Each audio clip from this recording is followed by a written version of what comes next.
ni pi ni October som le ni tu ni simding late number som le nga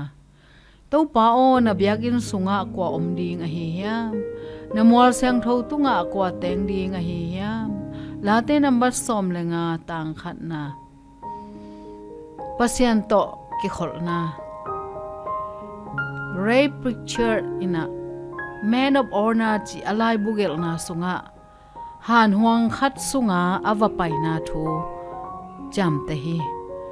to taka pa toy na lai tampi ki gel na han khat mu kha hi ai zong in amit ala zo dang khat pen amu masak pa ta pa han tunga lai ki gel khat a hi mon mo omlo migina pa chi hi pechat gel danin chilang nun tak na bup khat kamal nga to kiching ziawa kum som guk wal pen kamal nga to ki hit hia a hi zongin thuman la kilang sak che hi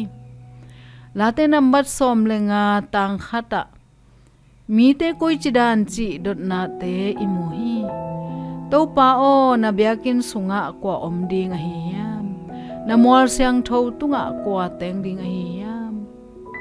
adon king na sunga ginat na thu ki hela tang ni na a pau bang lowin chi kamal ki pula hi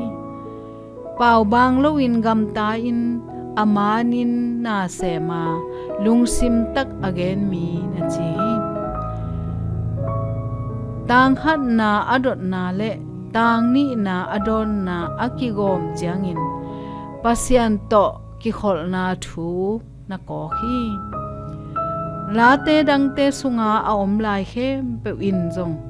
atom lak pen bangyam chi le pasian aza atak nun tang na pen bang chinam chi a hoi lam hitale aselam hitale nam ni zangin hong lakhi pasian to nai taka ki khol na inei changin nun ta gina to hong kilang khia a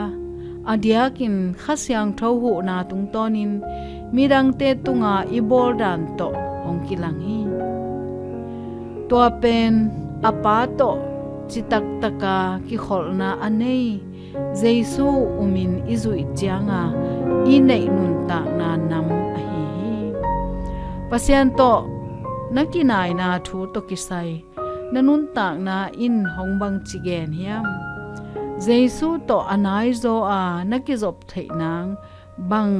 kha kal swan zia zat ding kisam na hi hiam pa o kalung simbup to kongi zo nang tha hongwanin la to te thuman chi takna to kanun tak pi zo nang tha hong pia in amen